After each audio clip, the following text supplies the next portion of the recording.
naye kino kibuuzo eri buli munnayuganda nendowooza kantandike bwe nti omukyala amanyiddwa nga Marine Jean-Pierre ng'ono ye pre-secretary wa president wa America amanyiddwa nga Joe Biden.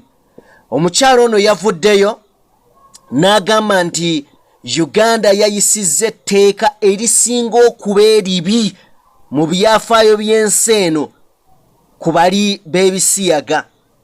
Yagambye Uganda esaaniddemu yeetegereze etteeka lyakoze lyerisinga obubi. Ye Jean-Pierre pre-secretary wa Joe Biden mu ggwanga erya America. Omukyalo ono mu kiseera kino nga America evujjirira Uganda obuyambi, mu kiseera kino ng'aliwo n'ebigambibwa nti oba olyawo America yekiise mu mafuta ga Uganda, mulowooza eno tebe koloba okubanga kwegamba batukozesa okubawa ne bye tulina. Naye kale President Museveni tannaba kubanga assa omukono ku mateeka gano agabagiddwa oba agaleeteddwa paalamenti, tannaba kubanga assaako omukono. Naye ebyo byonna nga biri awo, njagala kujjukiza munnayuganda gwangoberera nti mu 2014 etteeka lino lyajja oba amateeka gano gajja mu paalamenti, era mwami Museveni n'assaako omukono. Oluvannyuma lw'okussaako omukono, munnamawulire munnaffe amanyiddwa nga Andrew Mwenda ng'akozesa munnamateeka we amanyiddwa nga Fox Odoyi. Fox Odoyi abasobodde okugoberera ku lunaku olwokubiri nga paalamenti egenda mu maaso n'okwogera ku mateeka gano.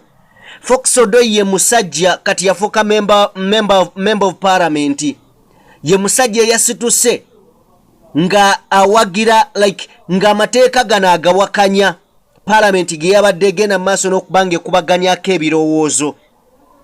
Era mu bantu be tuwakalaba ye mukulu amanyiddwa nga Andrew Mwenda eyeesowoddeyo edda okubanga awakanya amateeka gano. Oba ontegeera bulungi. So akatu kali wano nti America ng'ekyawa Uganda obuyambi obuyitiridde bwe butyo mu kiseera kino ng'ate egamba etteeka lye twayisizza si ddungi, ki ekigenda okuddirira we tugenda okutandikira. Mbaanirizzaako bassebo ne bannyabo mwena gye musinziira okubanga mutugoberera. Omukutu oli ku DPTV Uganda, yenze Sajjime abeerawo kubanga mbatuusaako ebintu eby'enjawulo. Olwaleero lunaku lwa Sande, kansuubire nti n'abasobodde muyiseeko mu masinzizo. Naawe atasobodde kubanga otuukayo, kansuubire nti ofunye obudde ate obusabirako keewaka n'otendereza ku mutonzi. Mbaagaliza mirembe, mbaagaliza bulamu bulungi nga bwe muwuliriza n'okugoberera DPTV Uganda. Eyakatwegattako nja kusaba genda mu maaso n'okubanga ate osubscribinga channel yaffe. Bingi ebitambula mu ggwanga lyaffe Uganda, bingi ebisoomooza ate era bingi ebinyiiza. Mukyalina b'amabaati ate America esituka na kisasiro.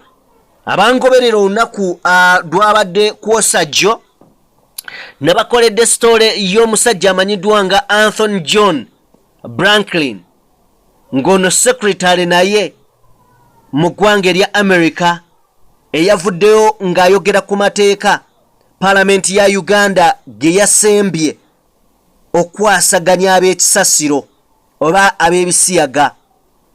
Tubadde tukyali awo n'omukyala amanyiddwa nga Pierre ng'ono pre-secretary wa Joe Biden n'avaayo n'ataakaka ku kisiyaga. Agamba amateeka Uganda ge yayisizza ge gakyasinza obubi mu byafaayo by'ensi. Naye kino si kituufu. Waliwo ensi enkakali ku mateeka g'ebisasiro okuggyako nga waliwo ebigendererwa ebinene ebiri emabega. naye njagala katono nnyo nkujjukiza era mu 2014 mukwano gwange gwangoberera nagamba DPTV Uganda otambula na kumanya. Mu 2014 President Museveni yavaayo n'agenda maaso n'okuba ng'ayogera ku mbeera eno era ebimu ku bigambo bye yakozesa yagamba bano abasajja abatuteekako ebisiyaga bwe balivaayo ne bagenda mu maaso n'okuba nga bawasaŋŋana. N'agamba nti bwe balivaayo ne bagamba nti nange waka nninayo musajja oba oliawo naffe tuli bitongoza. Ne bwe baba nga bo balina bakyala eka era yakozesa ekigambo ebigambo bino wammanga nti abazungu tebategeera okutuuka ng'omugambi genda olye maama Gun eat your mother's something bye bigambo omukulu bye yakozesa.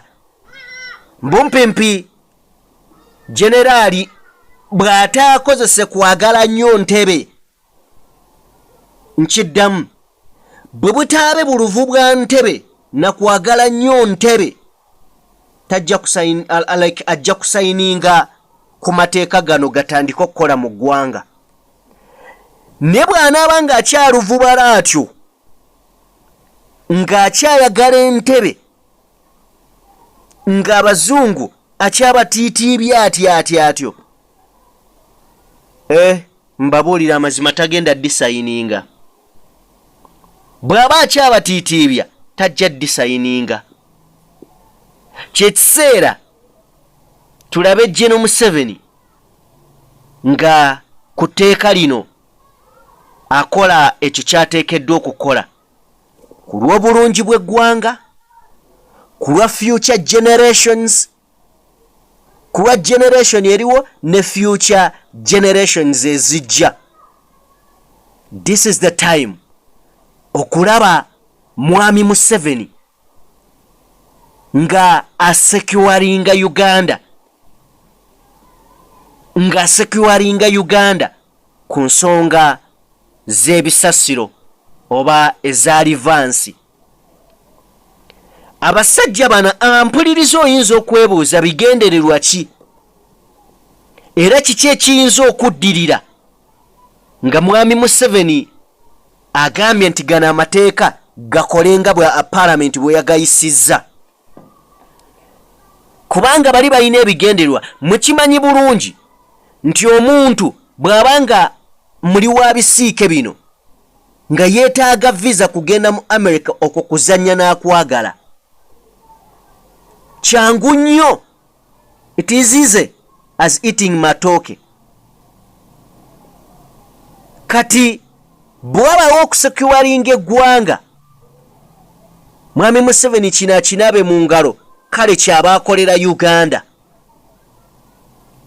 Dwakuba ate era waliwo akakodyo akalala. Mukwano gwange omu yampandiikidde comment ali wano ayitibwa Kavuma Kenneth. Yaŋŋambye nti yawanika mukomi n'agamba agenda kujja asayininge then ayite mabega asindika bapulida be bajje ekintu bakikube. Ekyo nakyo tukirinze tukirabe na kwegamba tukirabeko kubanga ebyo byazza abikola. Ajja wano mu kamera n'agamba kino sikyagala Mwami Museveni gwe ŋŋamba, then wayita akaseera ate ne badda ng'olaba wali abakifuuyirira kikomewo. Ogenda okulya ate yataddemu ssente n'ogamba omusajja ono kiki kyatwagaza ku bisiike ku bisasiro.